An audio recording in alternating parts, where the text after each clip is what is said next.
अस्सलाम वालेकुम, वेलकम करता हूं आपको सितारों के सफ़र पर। आज की वीडियो में हम देखेंगे कि सूरज ग्रहण का आपकी कुंडली पर क्या असर होगा। 29 मार्च को लोकल टाइम के हिसाब से तकरीबन 1:50 से लेके 2:20 के दरमियान, मतलब पाकिस्तान और इंडिया का जो टाइम है लोकल टाइम पीरियड के हिसाब से ये स्टार्ट होगा। तकरीबन 3 घंटे 53 मिनट का इसका ड्यूरेशन होगा और ये पाइसेस में लगने जा रहा है सूरज ग्रहण। लेकिन इस सूरज ग्रहण के लगने के 17 दिन तक सन यहीं पे रहेगा, सूर्य यहीं पे रहेगा, पाइसेस में रहेगा। लेकिन यहाँ पे गौर व फिक्र की बात यह है कि सैटर्न भी उसी दिन तकरीबन 4:30 के करीब 4:35 58 पे ये पाइसेस में ट्रांजिट करेगा, यानी पाइसेस में गोचर करेगा। तो ये आप लोगों के ऊपर, आपकी ज़िंदगी के ऊपर क्या इफ़ेक्ट्स डालेगा। सैटर्न की अलग से सीरीज़ आने वाली है बहुत जल्द सितारों के सफ़र पर, आप ज़रूर देखिएगा। चलिए बिना टाइम ज़ाया किए बगैर आपको बताते हैं कि आपकी कुंडली में इस सूरज ग्रहण का क्या असर होगा। बात करते हैं मेष राशि वालों की, जिसको उर्दू में बुर्ज हमल भी कहा जाता है। आपके 12th हाउस में 12वें घर में सूर्य भी है, चंद्र भी है, मतलब सन भी है, मून भी है, राहु भी है, मरकरी भी है और वीनस भी है। इसी के साथ साथ शनि भी, मतलब सूरज ग्रहण के बीच में ही ट्रांजिट कर रहा है आपके 12th हाउस में। 12th हाउस जो होता है वो आपके एक्सपेंसेस, फाइनेंशियल लॉसेस से रिलेटेड होता है, आपके फॉरेन ट्रैवल से रिलेटेड होता है, स्पिरिचुअल ग्रोथ से रिलेटेड होता है, आपके अकेलेपन से, आपकी आइसोलेशन से रिलेटेड होता है। इसके अलावा हॉस्पिटल से भी रिलेटेड होता है और हीलिंग से भी रिलेटेड होता है। अगर इस घर में आपके नेगेटिव प्लैनेट्स बैठे हैं तो सर्जरी के भी चांसेस होते हैं। इसके अलावा ये आपकी एडिक्शन से भी रिलेटेड होता है। जैसे किसी को 7:30 लगती है तो लोग मेंटली बहुत ज़्यादा प्रेशराइज फील करते हैं और उसके चलते लोग एडिक्शंस में पड़ जाते हैं, जैसे कोई सिगरेट, नशा, दारू, कुछ इस तरह की चीज़ें करना शुरू हो जाते हैं। तो ये सारी चीज़ें आपका 12th हाउस दिखाता है और 12th हाउस में ही लगभग 6 स्टार्स आके बैठ रहे हैं। तो पहले फाइनेंशियली आपको बताऊं तो इस टाइम आपको अनएक्सपेक्टेड फाइनेंशियल लॉस हो सकते हैं, क्योंकि सैटर्न भी यहाँ पे आ रहा है। तो ये आपकी ईगो को भी तोड़ेगा, स्पेशली तब जब आप बहुत ज़्यादा इन्वेस्टमेंट कर रहे हैं और बिना सोचे समझे कर रहे हैं। इसके अलावा 29 तारीख से आपने ना किसी से लोन लेना है, ना ही कोई फाइनेंशियल डीलिंग करनी है, क्योंकि ये टाइम पीरियड थोड़ा सा रिस्की है। तो बहुत सोच समझ कर कीजिएगा जो भी कर रहे हैं। अपने पेपर्स वगैरह, क्लॉज वगैरह बहुत अच्छे से पढ़ लीजिएगा, वरना मुश्किलात का सामना हो सकता है। क्योंकि 12th हाउस आपके खुफिया दुश्मनों को भी दिखाता है और आपको अच्छे से पता है कि आपके खुफिया दुश्मन सबसे पहले आपकी इज्जत पर वार करते हैं। अच्छा, 29 तारीख से आपके फॉरेन ट्रैवल्स में एक्सपेंसेस बढ़ सकते हैं या हॉस्पिटल से रिलेटेड आपके खर्चे बढ़ सकते हैं। दवाई में हॉस्पिटल के चक्कर लग सकते हैं, क्योंकि 12th हाउस आपके हॉस्पिटल को भी दिखाता है। तो अपनी एहतियात कीजिएगा, अपना बहुत सारा ख्याल रखिएगा, क्योंकि 12th हाउस आपके हॉस्पिटल को भी दिखाता है। तो सूरज ग्रहण के साथ साथ सूरज 7वीं नज़र बना रहा है केतु के साथ, और केतु बैठा 6th हाउस में। तो हो सकता है सर्जरी के भी चांसेस बने, लेकिन ये 17 दिन तक आपके लिए बड़ा क्रूशल टाइम पीरियड है। तो थोड़ा देखभाल के अपने आप को संभाल के चलिएगा। इसके अलावा अपनी बजटिंग कीजिए। आपको जो चीज़ें चाहिए, जो आपके लिए नेसेसरी हैं, वो लिख लीजिएगा, वरना आप लोग ऑनलाइन बैठ के फालतू की शॉपिंग कर रहे होंगे।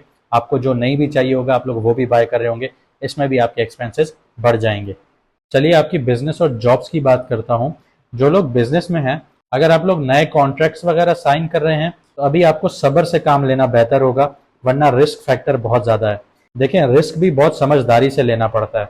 ज़रूरी नहीं है कि आप किसी पहाड़ की चोटी पे खड़े होकर ये बोलें कि मैं नीचे कूद जाऊंगा तो कामयाब हो जाऊंगा। वो रिस्क नहीं होता, वो बेवकूफ़ी होती है। इसके अलावा जो लोग जॉब चेंज करने का सोच रहे हैं तो आप लोगों के लिए थोड़ा रुकना बेहतर होगा। ये ट्रांजिशन का पीरियड आपके लिए फ़िलहाल अभी मुनासिब नहीं है कि आप इसमें जॉब चेंज करें। इसकी एक मिसाल ऐसे दूंगा कि समझिए कि आपके पास एक नया जॉब ऑफर आया है और वो जॉब आपकी करंट जॉब से बेहतर है, पैसों के लिहाज से, आपके पैकेज के लिहाज से। लेकिन बिना रिसर्च किए आप लोग सिर्फ सैलरी देख के अगर उसको स्विच करते हैं तो आगे चलकर आपको रिग्रेट हो सकता है, क्योंकि ये जो ग्रहण अभी जो ट्रांजिट हुआ है ये इल्यूजन क्रिएट करेगा आपकी ज़िंदगी में। तो आपको चीज़ें अच्छी तो लग रही होंगी, लेकिन वो उतनी अच्छी होंगी नहीं। तो सब्र रखिए, जल्दबाजी में कोई भी करियर से रिलेटेड डिसीजन अभी नहीं लीजिएगा। बात करते हैं आपकी लव लाइफ की, मैरिड लाइफ की। तो आपको इमोशनल मिसअंडरस्टैंडिंग्स हो सकती हैं अपने पार्टनर के साथ, स्पेशली अगर आपका पार्टनर आपको इग्नोर कर रहा है या आपके पार्टनर का बिहेवियर अनप्रेडिक्टेबल लग रहा है आपको। इसकी मिसाल ये है कि जैसे आजकल आप बात कर रहे हैं आपस में, लेकिन वो इरिटेट हो रहा है आपसे, आपका पार्टनर आपसे इरिटेट हो रहा है और आप सोच रहे हैं कि कुछ दिन गुजर जाने दो, सब ठीक हो जाएगा, ये मूड स्विंग्स हैं। तो ऐसा नहीं है। आपको अपने पार्टनर के साथ बैठना होगा, ओपन डिस्कशन करनी होगी, आपको समझना होगा वो क्या कहना चाह रहा है, कुछ उसकी सुने, कुछ अपनी सुनाएं, चीज़ों को रिजॉल्व करें।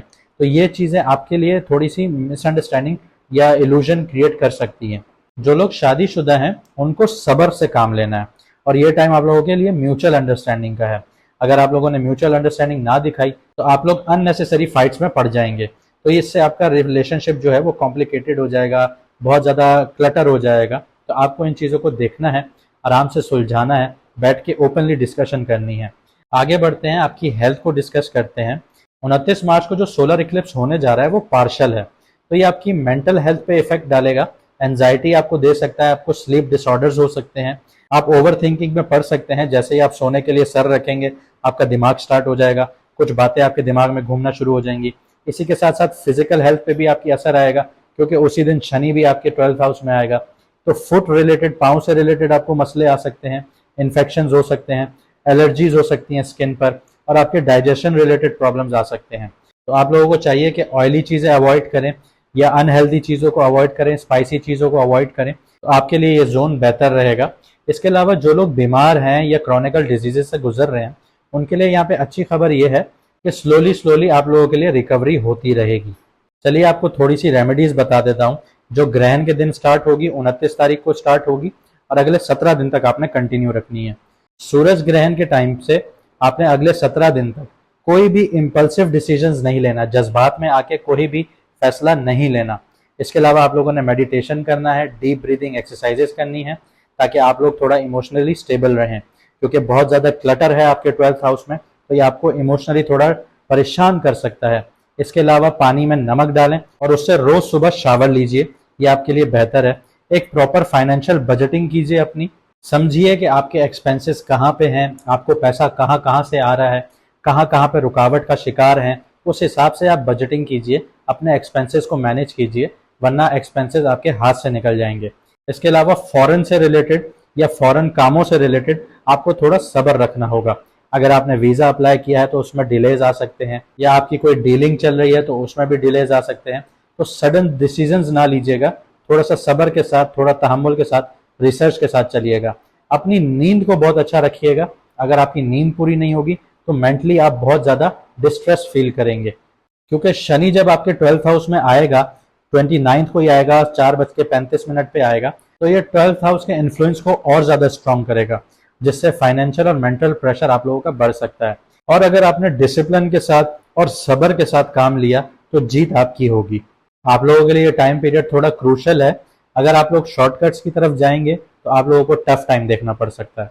अगर आप लोग लॉन्ग टर्म अपना टाइम इन्वेस्ट करेंगे कि आप लोगों को लॉन्ग टर्म में जीतना है और अपना सब्र के साथ काम करेंगे, डिसिप्लिन के साथ काम करेंगे, तो आप शनि की ताकत को डबल करेंगे और शनि आपको आगे ले जाएगा। उम्मीद करता हूँ आपने इस वीडियो से बहुत कुछ सीखा होगा। अगर आपने वाकई इस वीडियो से बहुत कुछ सीखा है और आप अपनी ज़िंदगी को बेहतर बनाना चाहते हैं तो हमें लाइक, शेयर, सब्सक्राइब ज़रूर कीजिएगा।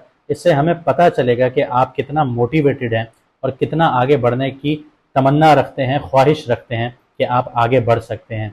हमें उम्मीद है कि आप अपनी ज़िंदगी बेहतर बनाएंगे। मुझे दीजिए इजाज़त, मिलते हैं अगली वीडियो में सितारों के सफ़र पर।